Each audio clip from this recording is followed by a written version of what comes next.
ગઈકાલે Ghoghamba SH Variya high school પાસે પરમ દિવસે રાત્રે 11 વાગ્યાના સુમારે આજે ઘોઘંબા બિરસા મુંડા સર્કલથી હાઈસ્કૂલ તરફ આવતા રોડ પર એક કાપડની જે કાચી દુકાન છે એની અંદર એક ડમ્ફર ઘૂસી જતા એક પરપ્રાંતીય મહિલાનું અવસાન થયું હતું। આપણે તેમના પરિવારજનો સાથે આપણી લાગણી છે અને એમની પાસેથી સમગ્ર ઘટના શું બની હતી તે જાણવાનો પ્રયત્ન કરીશું। શું નામ, क्या नाम है आपका?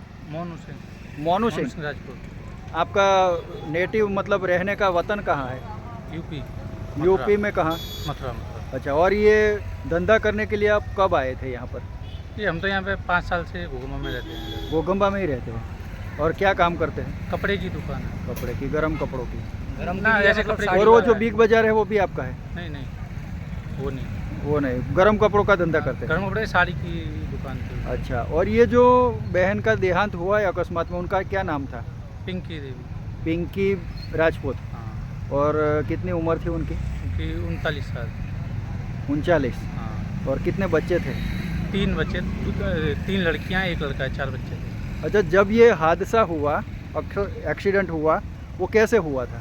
वो ट्रक यहाँ पे रिवर्स ले रहा था तो स्टीयरिंग कंट्रोल से किधर से आ रहा था ट्रक? वो इधर से आ रहा, पावागढ़ रोड है ना, उधर से घोघंबा फाटक की ओर से घोघंबा साइड आ रहा था। तो ट्रक रिवर्स में आ रहा था या सामने से? सामने से ऐसे आ रहा था। उधर बोले लोग बता रहे थे कि उधर ऐसे बैक ले रहा था, वो स्टीयरिंग कंट्रोल नहीं तो सीधा इधर दे दिया था। मतलब रिवर्स हो रहा था कि नहीं वो आपको नहीं पता? वो नहीं पता, वो रिवर्स ले रहे थे वो। अच्छा, बता रहे थे जिन्होंने देखा था कि वो रिवर्स करने की कोशिश कर रहा था और दारू पी के था वो। दारू पिया हुआ था? शराब पिया हुआ था। अच्छा, और फिर उनको क्या, जो अपनी लक्ष्मी देवी जी है उनको अभी कहाँ पर ले गए हैं? उनका अंतिम संस्कार करेंगे अपने वतन में ले गए। और आपसे उनका क्या रिश्ता है? मैं देवर लगता हूँ। देवर, आपकी मतलब भाभी है? भाभी। आप भी यहाँ थे जब ये हादसा हुआ? घटने के टाइम पे कोई हम में से नहीं थे। तो देखिए, ये जो हादसा हुआ था, एक बहुत ही बड़ा डंपर घोघंबा फाटक की ओर से रात के 11 बजे आया था। अच्छा, ये लोग क्या कर रहे थे यहाँ पर? सो रहे थे? 11:15 बजे का टाइम था। सोए हुए थे? हाँ, 9 बजे बढ़ा के फिर 9 बजे के बाद सो जाते हैं। अच्छा, तो उनकी फैमिली थी, बच्चे तो रूम पर थे।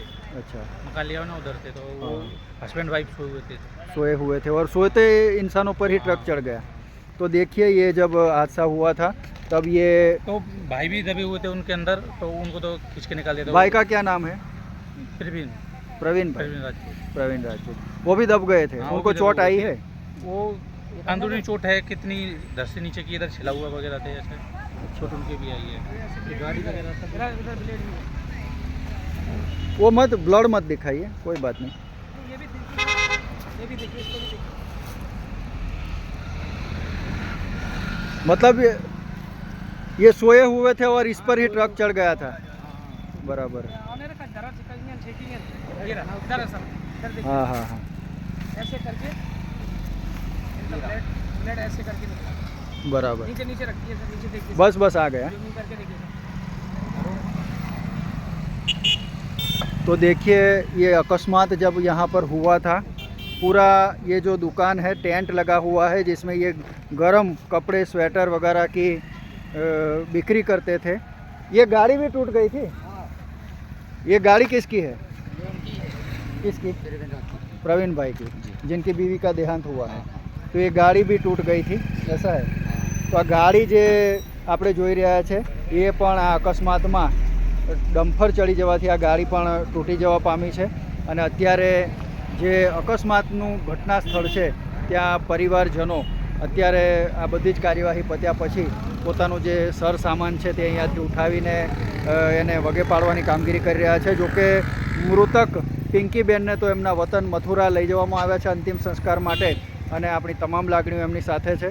અને આ દુઃખદ ઘટના એ ટ્રક ચાલકની, ડમ્ફર ચાલકની ગફલત ભરેલી ડ્રાઇવિંગના કારણે, એની લાપરવાહીના કારણે થયું છે, જેના કારણે રાજગઢ પોલીસ સ્ટેશનમાં તેની સામે ગુનો પણ નોંધવામાં આવ્યો છે।